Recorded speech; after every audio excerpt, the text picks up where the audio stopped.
Hello my dear friends, मैं रियासत चौधरी आपका अपने इस यूट्यूब चैनल पर बहुत बहुत स्वागत करता हूं। तो दोस्तों, आज हम पढ़ने वाले हैं कंपाउंड इंटरेस्ट का पार्ट नंबर 3। इससे पहले हम दो पार्ट पहले ही डिस्कस कर चुके हैं और हमने जो पहले डिस्कशन किया है वो बहुत ही बेसिक चीज़ों का डिस्कशन किया है। तो जो हमारा पार्ट नंबर पहला था उसमें बहुत बेसिक चीज़ों को हमने आराम से छोटी छोटी चीज़ों को सीखते हुए किया है।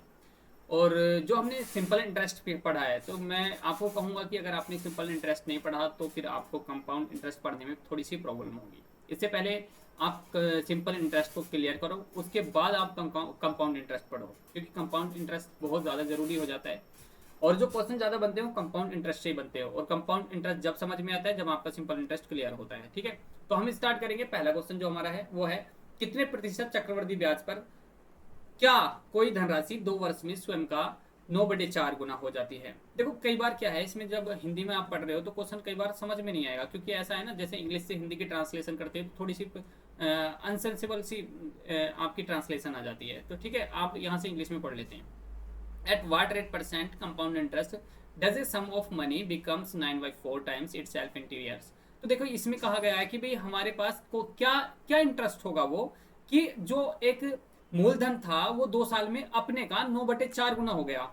मतलब एक मूलधन था और वो अपने का कुछ गुना हो गया। तो अगर इस तरह के क्वेश्चन आते हैं तो बहुत ज्यादा इंपॉर्टेंट हो जाते हैं और बहुत आसान भी हो जाते हैं। देखो कैसे, इसको मैं मान के चलूंगा। जैसे मान लो मेरे पास जो था प्रिंसिपल यानी कि मूलधन जो था वो 1 रुपया था, और वो 2 साल बाद कितना हो गया, वो हो गया 9/4। ये 2 साल बाद हो गया। तो हम अगर रेट निकालते हैं ना, तो उसको थोड़ा सा सिंप्लीफाई कर लेते हैं। जैसे यहाँ पर जो था, ये जो फ्रैक्शन वैल्यू है, इसको फ्रैक्शन वैल्यू से नॉर्मल बना लेता हूँ मैं। तो 4 की मल्टीप्लाई मैंने इधर भी की और 4 की मैंने इधर भी की, तो मेरे को मिला 4 से 9, क्योंकि ये 4 से 4 कट जाएगा। तो ये मेरे को एक नॉर्मल फ्रैक्शन मिली। तो मैं कह सकता हूँ कि मेरे पास प्रिंसिपल पहले 4 रुपये था, अब 9 रुपये हो गया 2 साल बाद। तो मैं अगर रेट निकालता हूँ ना, तो अभी मैं रेट नहीं निकाल सकता। कभी आप सोचो कि 5 ब्याज मिल गया और 5 के इस पे 4 पे ब्याज मिल गया, रेट निकाल दोगे? नहीं, क्योंकि कंपाउंड इंटरेस्ट जो लगता है वो ब्याज पे ब्याज लगता है। तो मतलब हम ये नहीं कह सकते कि 2.5 रुपये एक साल में लगा फिर 2.5 रुपये दूसरे साल में लग गया होगा। नहीं, वो सिंपल इंटरेस्ट में होता है। तो इसको हम क्या कर लेते हैं, हम 1 साल का रेशियो निकाल लेते हैं। मतलब प्रिंसिपल का और अमाउंट का हम 1 साल का रेशियो निकालेंगे। और 1 साल का रेशियो निकालने के लिए क्या करते हैं, जब साल 2 दे रखे हो तो हम इसका स्क्वायर रूट निकालते हैं। क्या निकालते हैं? Square root. तो वो 1 साल का रेशियो आ जाता है, यानी कि प्रिंसिपल का और अमाउंट का 1 साल का रेशियो जब स्क्वायर रूट निकालते हैं। अगर साल यहाँ पर 3 दिए होते तो हम क्यूब रूट निकालते हैं। अगर साल 4 दिए होते तो हम 4 रूट निकालते हैं। ओके, तो यहाँ से आया 2 और 3, यानी कि जो अभी जो रेशियो मिला है ये प्रिंसिपल का और अमाउंट का, वो 1 साल का रेशियो है। तो 1 साल में तो सिंपल इंटरेस्ट हो या कंपाउंड इंटरेस्ट हो, वो इक्वली होते हैं। तो हमारे को क्या मिला, ब्याज कितना मिला? 1 रुपये का ब्याज मिला। किस पर? 2 पर। तो आप निकाल सकते हैं रोट। 1 का ब्याज मिला 2 रुपये पर, 100% निकाल दो, कितना गया? 50, यानी कि 50% का रेट आ गया। लो जी, हो गया। कितना आसान था। ठीक है, तो ये एक बहुत आसान तरीका था आपको इस तरह के क्वेश्चन को सोल्व करने का। नेक्स्ट तरीका देखते हैं हम। अगर एक टाइप और मैं तरीका बताऊं या दूसरा टाइप से करूं इसको, तो कैसे करूंगा? फॉर्मूले से। आपका होता है A = P1 + R/100। ठीक है, तो यहां पर क्या है आपके पास? टाइम 2 साल है। यहाँ पर अमाउंट आपको नहीं, मतलब है क्या है आपके पास? 4। इसको ये वाले को मान लो ना आप, ये 4 है, ये 9 है, क्योंकि यहाँ से क्या उतना 4 से 9 था ना। तो 2 साल में 4 से 9 हो रहा था। तो यहाँ पर क्या रख दो? 9 रख दो। सॉरी, यहाँ पर हमारे पास 9। ठीक है, बिल्कुल रख सकते हैं। प्रिंसिपल कितना है हमारे पास? 4 रख सकते हैं। रेट हमने निकालना है, बाकी सोल्व करोगे आंसर आ जाएगा। तो इस तरीके से कर सकते हैं, लेकिन इसकी कैलकुलेशन थोड़ी ज़्यादा हो जाती है, तो इसलिए हम इसको स्किप करेंगे। हम इस तरीके से सीखेंगे। जैसे नेक्स्ट क्वेश्चन देखते हैं हमारे पास क्या है। यदि एक निश्चित राशि पर 2 वर्ष के लिए 5% की दर से चक्रवृद्धि ब्याज 410 रुपये होगा, तो साधारण ब्याज निकालो। भाई बहुत इंपॉर्टेंट क्वेश्चन है, ध्यान से समझो। तो वो क्या करेंगे, सबसे पहले इसमें दे रखा है कि निश्चित राशि हमारे पास कोई, चलो जो भी है, क्या फर्क पड़ता है। लेकिन ये जो दे रखा ना रेट, जब आपको क्वेश्चन में रेट दिया हो ना, तो क्वेश्चन बड़ा ही आसान हो जाता है। अगर हम सिंपल इंटरेस्ट निकाले, हमारे पास कोई भी अमाउंट है, जब उसका सिंपल इंटरेस्ट निकालेंगे 2 साल का, तो 10% हो जाएगा। एक मतलब टोटल 10% रेट लगेगा। तो 10% की वैल्यू अगर क्या दे रखी हो, मतलब ये 10% की वैल्यू, ये ब्याज है हमारे पास, चक्रवृद्धि ब्याज, दर से चक्रवृद्धि ब्याज इतने रुपए, तो चक्रवृद्धि ब्याज दे रखा, कोई बात नहीं, कोई फर्क नहीं पड़ता। हम क्या निकालेंगे? हम निकालेंगे सबसे पहले 2 साल का चक्रवृद्धि साधारण ब्याज निकालना। तो भाई कोई दिक्कत नहीं, आप फिर क्या करेंगे? 5% की फ्रैक्शन वैल्यू निकालेंगे। 5% की फ्रैक्शन वैल्यू कितनी है? 1/20। तो आपका 20 रुपये था, 20 में 1 रुपया बढ़ा, आपका 21 हो गया। फिर दूसरे साल 20 था, 21 में 1 रुपया बढ़ा, दूसरे साल हो गया। ऐसे निकालते हैं आप क्या, कंपाउंड इंटरेस्ट। तो यहाँ आ गया 441। तो कितना आपका जो प्रिंसिपल था 400 रुपये था, अमाउंट कितना निकल के आया। ये जो एलिगेशन मैंने लगाया इसमें ये तो होता है अमाउंट, ये होता है प्रिंसिपल, और जो बीच का डिफरेंस होता है वो होता है ब्याज। तो प्रिंसिपल यानी कि आप कंपाउंड इंटरेस्ट लगा 41 रुपये, तो 41 रुपये हमारे हिसाब से लगा, क्वेश्चन के हिसाब से 410 रुपये लगा। एक की वैल्यू कितनी होगी 10, भाई 10 की मल्टीप्लाई है ना, तो इसका मतलब आपके पास प्रिंसिपल कितना हो जाएगा 4000, भाई 4000 की इसमें 10 की मल्टीप्लाई इसमें भी कर देंगे। अब निकालना भाई हमने सिंपल इंटरेस्ट, तो बहुत आराम से निकाल सकते हो, क्योंकि एक साल में 5%, तो 2 साल में 10%, तो 10% निकाल दो इसका, 10% निकाला अपने इसका, तो आ गया आपका 400 रुपये। तो 400 रुपये था सिंपल इंटरेस्ट। कौन सा क्वेश्चन है, ये है ऑप्शन नंबर डी। बड़ा आसान था ना। तो हम चीजों को समझते हुए करेंगे और नेक्स्ट क्वेश्चन के आगे करते हैं हम, ठीक है। एक है, एक निश्चित राशि पर 5% प्रति वर्ष की दर से 2 वर्ष के लिए साधारण ब्याज 100 रुपये है, कोई बात नहीं। तो समान दर पर औसत समान समय के लिए चक्रवृद्धि ब्याज कितना होगा। फिर क्या दिक्कत है भाई, ये तो और भी आसान हो जाता है। अरे भाई इसने साधारण ब्याज दे दिया, तो साधारण ब्याज यानी कि 2 साल में साधारण आपका रेट कितना हो गया 10%, एक साल में 5% है तो 2 साल में कितना हो गया 10%। 10% की वैल्यू दे रखी है 100 रुपये, तो इसका मतलब 100% की निकाल लो भाई। 100% कितना देगा प्रिंसिपल 1000, 1000 प्रिंसिपल आ गया। इतना आसान, इतना आसान। अगर ये चीजें आपको समझ में नहीं आ रही तो आपको क्या देखने की जरूरत है, परसेंटेज वाला पार्ट। आप परसेंटेज के सारे लेक्चर देखो, उसके बाद आप प्रॉफिट लॉस के देखो, उसके बाद सिंपल इंटरेस्ट के देखो, उसके बाद कंपाउंड इंटरेस्ट पे आओ, ठीक है। अगर ये चीजें आपको समझ नहीं आ रही तो, अगर आती हैं तो बहुत अच्छी बात है, ठीक है। ये 100 हो गया, 1000 क्या आ गया प्रिंसिपल आ गया। आप क्या निकालना है, आपने रेट निकालना है, किसका, कंपाउंड इंटरेस्ट निकालना है। कंपाउंड इंटरेस्ट कितना ब्याज लगेगा, कोई बात नहीं भाई। देखो 5% पहले साल लगा, आप क्या करते हो फिर 5% दूसरे साल तो लगेगा ही, लेकिन 5 पे 5% और लग जाएगा, क्योंकि ब्याज पे ब्याज लग जाता है। तो यहाँ से जो लगा टोटल वो लगा, ये कितना है 2.5, इसकी वैल्यू कितनी आ गई 25। अरे 25 से डिवाइड कर दिया 4 आ गया, और 4 से 1 को डिवाइड करते हैं 2.5, ओके। तो यहाँ से आपका आ गया 25, अगर आप इसको दोनों को जोड़ोगे टोटल आ गया 10.25, यानी कि जो सिर्फ कंपाउंड इंटरेस्ट लगेगा 2 साल में 10.25 लगेगा, और जो सिंपल इंटरेस्ट लग रहा था वो 10 ही लग रहा था। तो ठीक है 1000 का क्या निकाल लो आप 10.25% निकाल लो भाई, क्या आ जाएगा आपके पास कंपाउंड इंटरेस्ट आ जाएगा। 2 जीरो कर दिए, इस जीरो से पॉइंट यहाँ पे आ गया, तो 102.5 ये आ गया भाई आंसर। कौन सा है, ये वाला। नेक्स्ट क्वेश्चन देखते हैं हमारे पास क्या है। एक निश्चित राशि पर 2 वर्ष के लिए 4% प्रति वर्ष की दर से साधारण ब्याज इतने रुपए है। भाई साधारण ब्याज दे रखा फिर तो और भी आसान हो जाता है। जब साधारण ब्याज दे रखा होगा तो प्रिंसिपल निकालना बड़ा आसान हो जाता है। तो प्रिंसिपल निकाल लो, 2 साल में कितना हो गया 8%। 8% की फ्रैक्शन वैल्यू कितनी होती है 2/25, 2/25 हो गई। उसके बाद ब्याज लगने के बाद कितने, ब्याज 2 रुपए लगा, तो 2 की वैल्यू दे रखी है भाई, फिर तो कुछ करना ही नहीं है। 2 की वैल्यू दे रखी है 140, एक की वैल्यू कितनी हो गई आपके पास 70। किसकी निकालनी है, अगर प्रिंसिपल निकालना है तो 70, 25 की वैल्यू निकाल दो, कितना आ गया 25 यानी कि 17 कितने आ गया 175, तो 750 रुपया आ गया। तो प्रिंसिपल 750 आ गया, तो आप क्या निकाल लोगे, निकाल लो भाई इसका, निकाल लो कंपाउंड इंटरेस्ट निकाल लो। कंपाउंड इंटरेस्ट कैसे निकलेगा, बड़े आसान तरीका है। क्या आसान तरीका है, अरे 4% पहले साल लगेगा, फिर क्या लगेगा 4% पे, फिर 4% पे 4% और लग जाएगा, यही होता है ना। तो इसको सोल्व करेंगे, आपका जो भी रेट आएगा टोटल कितना आएगा, आप सोल्व करना चाहते हो तो यहाँ से कर दो, देखो ये आ गया 25, ओके। आप एक काम करते हैं, हम ऊपर भी 100 की मल्टीप्लाई कर ले, नीचे भी। आप मैं एक तरीका बता रहा हूँ सोल्व करने का। 25 से कट गया 4 बार, तो कितना आ गया, ये आ गया आपका 4 चौक 16, तो 16, और यहाँ पर ये 100 को पॉइंट यहाँ पर आ गया, तो क्या कितना 4.14 आ गया, और पहले 4% आ गया 8.16, यानी कि जो आपका रेट लगेगा इस पर लगा दो आप 1750 का 8.16% निकाल दो, बस आ गया आंसर भाई। सोल्व कर लो, जब आप सोल्व करोगे तो इसमें से जो भी आएगा शायद ये वाला इसका आंसर है, आप देख लेना कैलकुलेशन करके। नेक्स्ट क्वेश्चन देखते हैं हमारे पास क्या है। एक निश्चित राशि चक्रवृद्धि ब्याज पर 3 साल में 6560 रुपए और 4 साल में 7216 रुपए तक बढ़ जाती है प्रति वर्ष दर, मतलब आपने रेट फाइंड करना है, ठीक है। तो यहां से देखो बहुत आसान क्वेश्चन है। जब उसने कहा 3 साल में इतनी हो जाती है, मतलब कोई भी अमाउंट था 3 साल के बाद इतना है, अब 4 साल के बाद इतना है, मतलब हमारे जो डिफरेंस को देखने को मिल रहा है वो 1 साल का ही मिल रहा है ना। तो इसका मतलब 1 साल के बाद 1 साल पे जो ब्याज लगा है इस पर लगा है ना, 1 साल पे जो ब्याज लगाओ 6560 रुपए पे लगाओ, और कितना हो गया 7260 रुपए हो गया। कितना बढ़ गया भाई, देखो 600 500 600 कितना हो गया, अरे 500 ये हो गया 600, यानी कि 656 रुपये, 656 रुपये लग गया ब्याज। ओके, किस पर लगा भाई? इस पे लगा 600, इस पे लगा। ओके, कितना निकाल लो, रेट निकाल लो। एक जीरो से तो एक जीरो कैंसिल, और ये कितनी बार? एक बार, तो 10% आ गया रेट। तो जी आ गया आंसर, किधर है ये आंसर आ गया। कितना आसान था भाई। देखो कब होता क्या है, अगर यहाँ पर क्या देता 2 साल देता तो फिर आपको कैलकुलेशन और बढ़ानी पड़ती है। इस तरह के क्वेश्चन में नेक्स्ट लेक्चर में रखूंगा, एक एक चीज़ों को बहुत अच्छे से समझाते हुए चलूंगा। इसलिए मैं कहता हूँ कि आप हर एक लेक्चर को बहुत ध्यान से देखो, क्योंकि हर एक लेक्चर की अपनी एक अलग भूमिका है, वो अपना एक अलग रोल प्ले करता है, ठीक है। तो इसीलिए आपके लिए हर एक लेक्चर बहुत ज़्यादा जरूरी हो जाता है। हर लेक्चर में टाइप अलग है, लेवल अलग है, तो इसलिए हर एक लेक्चर को देखना बहुत ज़्यादा जरूरी हो जाता है। नेक्स्ट क्वेश्चन देखते हैं हमारे पास क्या है।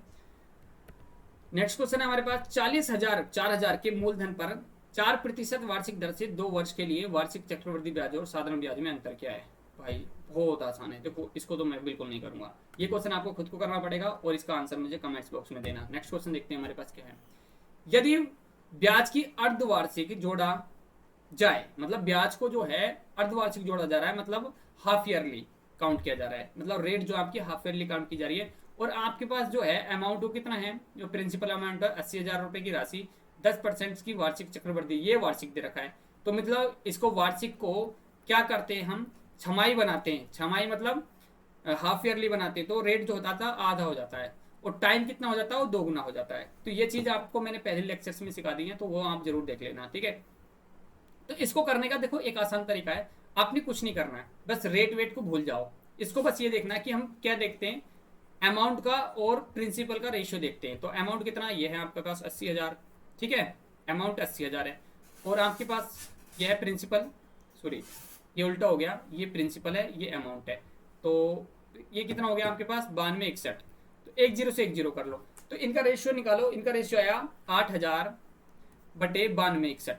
तो अब ये देखो, क्या ये किसी के क्यूब रूट है, क्या ये किसी के स्क्वायर रूट है? तो अगर क्यूब रूट है तो क्यूब रूट निकालो। देखो ये है 20 का क्यूब रूट, देखो ये 2 और ये 0, तो 20 का क्यूब रूट है, और ये किसका 21 का क्यूब रूट है। तो 21 का क्यूब रूट अगर आ गया, तो ये मैंने पहले ही बता दिया कि अगर यहाँ पे आप 3 लगा रहे हो तो मतलब तीन साल में, मतलब 3 साल नहीं लेंगे यहाँ पर, क्योंकि यहाँ पर दे रखा है अर्धवार्षिक करना है हमने, तो अर्धवार्षिक दे रखा है, तो मतलब 3 अर्धवार्षिक मतलब 3 सेमिस्टर लगे आधे आधे साल के, मतलब 1.5 साल हो गया, तो 1.5 साल इसका सही आंसर होगा ये, ठीक है। अब इसको चेक कैसे करेंगे, क्योंकि देखो अगर 10% है, अगर उसका क्या लगाते हैं हम, हाफ ईयरली लगाते हैं, तो 5% का रेट आती है, रेट 5% की लगती है, तो 5% रेट आना चाहिए, मतलब 20 रुपए थे 21 हो गए, तो भी 1 रुपये बढ़ गया किस पर, 20 पर इंटू 100, तो रेट कितना आया 5%, तो ये क्रॉस चेक हो गया आपका, ठीक है। इस तरह से हम देखते हैं चीजों को। नेक्स्ट क्वेश्चन देखते हैं हमारे पास क्या है। 3200 रुपए की राशि 10% वार्षिक दर पर त्रिमासिक आधार पर चक्रवृद्धि ब्याज का निवेश करने पर 3362 रुपए हो जाती है। तो तनु बिल्कुल सेम क्वेश्चन है जैसा पहला था, इसको आप सोल्व करेंगे और मुझे कमेंट्स बॉक्स में इसका आंसर बताएंगे। नेक्स्ट क्वेश्चन देखते हैं हमारे पास क्या है। किसी धनराशि पर 16% वार्षिक दर पर प्रत्येक छमाही दे भुगतान के आधार पर प्राप्त 1 वर्ष के चक्रवृद्धि ब्याज और 1 वर्ष के साधारण ब्याज का अंतर 56 रुपए है, वह राशि कितनी होगी? मैंने आपको एक फॉर्मूला बताया था, अगर नहीं बताया हो तो ध्यान से देख लो। अगर आपको चक्रवृद्धि ब्याज और साधारण ब्याज का अंतर दिया हो और आपको कोई धनराशि ना दे रखी हो, तो इसके लिए एक फॉर्मूला होता है निकालने के लिए। अगर धनराशि आपको निकालनी है तो फॉर्मूला होता है कि CI माइनस SI, मतलब दोनों का ब्याजों का अंतर, P इंटू R² / 100 का स्क्वायर, 2 साल के लिए होता है ये, ठीक है। अगर 3 साल के लिए की बात करें तो आपका क्या हो जाता है, 3 साल के लिए P और यहाँ पर R², और यहाँ पर हो जाता है 300 प्लस R या R/100 का क्यूब, ये होता है, ठीक है। लेकिन आप यहाँ से क्या करोगे, पहले तो क्वेश्चन दे रखा है 1 वर्ष के चक्रवृद्धि ब्याज और 1 वर्ष के साधारण ब्याज का अंतर दे रखा है, तो फिर तो बहुत आसान है ये। अगर 1 वर्ष का ही दे रखा है ना, तो फिर तो हमें जरूरत नहीं कुछ भी करने की यार। लेकिन ये क्वेश्चन में 1 वर्ष का तो नहीं आना चाहिए, क्योंकि 1 वर्ष का तो साधारण ब्याज हो या चक्रवृद्धि ब्याज हो वो 56 रुपये ही होगा। अरे पहले वर्ष का चक्रवृद्धि ब्याज हो या साधारण ब्याज हो बराबर ही होता है, ये 2 वर्ष का होगा, ठीक है। यहाँ पर थोड़ी कैलकुलेशन गलत है, ये 2 साल का होगा, ठीक है, ये देख लेना आप। ओके, चलो यहाँ पर 2 साल कर देते हैं। तो यहाँ पर आपने क्या करना है, बस क्या इसकी वैल्यू तो कितनी है आपकी 56 है, क्योंकि रेट दे रखा है आपके पास, और यहाँ पर P और R की मतलब R की वैल्यू 16 है, तो 16 × 16 अपन हट जाएगा 100 × 100, ओके, तो अब इसको सोल्व करो। तो इसको सोल्व करेंगे तो पी की वैल्यू कितनी आ जाएगी, देखो भाई इसको तो काट लो आप किससे, 8 से काट लो, 8 दूनी 16, 8 सत्ते 56, ओके। और यहाँ से काट दो इसको 16, इसको काट दो 50 बार, ओके। इसको काट दो 4 से 4 बार, और इसको काट दिया 4 से 25 बार, ओके। अब इसको सोल्व करो। तो जब हमने इसको सोल्व किया, अभी कुछ और भी कर सकता है, बिल्कुल कर सकता है। 4 से ये कट जाता है आपका 25 बार, और ये 2 बार। तो अब क्या कुछ कट जाएगा हमारे पास, बिल्कुल कुछ नहीं कट रहा। 7 8 सत्ते 56, तो देखो, तो यहाँ से आ गया 25 गुणा 7/2। तो यहाँ पर तो पॉइंट में कोई भी आंसर नहीं। तो यहाँ पर कहीं ना कहीं भी हमारे क्वेश्चन में कोई ना कोई प्रॉब्लम है, यानी कि कहीं इसमें टाइपिंग में कोई प्रॉब्लम रही है। तो इसको एक बार स्किप कर देते हैं। बहरहाल आप देख लेना, क्वेश्चन का जो तरीका था वो यही था। आपका फॉर्मूला हमने ये वाला यूज़ करना है, ठीक है। 2 साल का अगर क्या दे रखा है, अंतर दे रखा है, और आपने प्रिंसिपल निकालना, तो इस फॉर्मूले से हम इसको सोल्व कर सकते हैं। नेक्स्ट क्वेश्चन देखते हैं हमारे पास क्या है। एक आदमी 10% चक्रवृद्धि ब्याज पर 21,000 का उधार लेता है। हर वर्ष के अंत में उसे बराबर कितनी किस्तों में देनी पड़ेगी कि 2 वर्ष में ऋण का भुगतान हो जाए। Very very very most important question. ये क्वेश्चन आपके लिए बहुत ज्यादा जरूर हो जाता है। और इस क्वेश्चन को देखो कैसे करते हैं। जब बराबर किस्तों की बात करें तो बहुत आसान है। देखो 10% दे रखा है, 10% की फ्रैक्शन वाली होती है 1/10, तो कर देते हैं। पहले साल 10 रुपए से कितने दिए, 11 रुपए। दूसरे साल मतलब क्या होता है, ब्याज पे ब्याज लगता है, तो 10% पे 10%, और यहाँ पर 11 पे 11, ऐसे करते हैं। तो अभी हमें किस्त बराबर करनी है, तो यहाँ 11 की मल्टीप्लाई करेंगे, तो यहाँ भी 11 की कर देंगे, ठीक है। अब देखो यहाँ कितने रुपए थे हमारे पास, 110 ये थे, 100 ये थे, टोटल कितने हो गए 210। अरे 110 इन दोनों को क्या हो गया, 11 की और 10 की मल्टीप्लाई 110 और 100 ये हो गए, तो इनको जोड़ो कितना हो गया 210। और यहाँ पे कितना आ गया 121 हो गया, और 121 आ गया, मतलब 242। अभी क्या है, यहाँ इसकी वैल्यू कितनी दे रखी है भाई, 210 की वैल्यू दे रखी है 21,000, 210 की वैल्यू दे रखी है 21,000, तो कितनी हो गई, एक की वैल्यू हो गई, यहाँ से ये कितने का जाएगा 100 रुपए। तो इसका मतलब एक इंस्टॉलमेंट की निकालनी है ना हमें, तो एक इंस्टॉलमेंट कितनी है 121 रुपए की, तो फिर कितनी हो जाएगी 121 की मल्टीप्लाई कर दो 100 से, ये आ गया 12,100 रुपये आ गया। इधर है 12,100 ये वाला, बहुत आसान था ना। नेक्स्ट क्वेश्चन देखते हैं हमारे पास क्या है। 11,000 की धनराशि का उधार लिया गया, उसे 2 एक समान वार्षिक किस्तों में वापस करना था। यदि उस पर चक्रवृद्धि ब्याज 20% हो। बहुत आसान है, देखो फिर से बराबर किस्तें हैं, तो किस्त बतानी है आपने, किस्त की धनराशि क्या आई, तो 20% की फ्रैक्शन आपकी, 20% की फ्रैक्शन की वैल्यू होती है 1/5। 5 से कितना हो जाता है आपके पास 6 हो जाता है, फिर 5 पे 5% लगाएंगे, फिर 6 पे 6% लगाएंगे, कितना 6 बराबर करने के लिए यहाँ भी 6 की मल्टीप्लाई कर देंगे, तो ये कितना हो गया 30 और 25 कितना हो गया भाई, 30 25 55 आपके पास। तो यहाँ से 55 की वैल्यू कितनी दे रखी है, 110 दे रखी है, तो 55 की वैल्यू कितनी दे रखी है, सॉरी 11,000, तो एक की वैल्यू कितनी होगी 200, किसकी निकालनी है, एक किस्त की निकालनी है, किस्त कितनी है 36 की, तो एक की वैल्यू है 200, तो 36 की वैल्यू कितनी, 72 आ गया, किधर है ये वाला, तो आ गया होगा समझ में, ठीक है। ये इतना आसान था, किस्तों वाला बहुत आसान से। अगर आपको ये किस्तें समझ में नहीं आई तो नेक्स्ट लेक्चर में बहुत अच्छे से डिस्कस कर लूंगा मैं इनको, बस एक बार बताने कमेंट्स बॉक्स में कि आया कि नहीं आया, लेकिन तरीका आपका इससे ज़्यादा शॉर्ट कोई नहीं हो सकता। और आप प्लीज़ सारे लेक्चर्स को देखते रहिए, और अगर आप सारे लेक्चर को कंटिन्यू देखेंगे तो आपको मैं यकीन दिला सकता हूँ कि आप कोई भी कॉम्पिटिशन में, किसी भी कॉम्पिटिशन में सारे क्वेश्चन को आराम से सोल्व कर सकते हो। बस बशर्ते आपको चीज़ों को ध्यान से समझनी होंगी, ठीक है। और जहाँ पर प्रॉब्लम आती है वो आप मेरे साथ डिस्कस करिए, ठीक है। Thank you for watching this video, best of luck.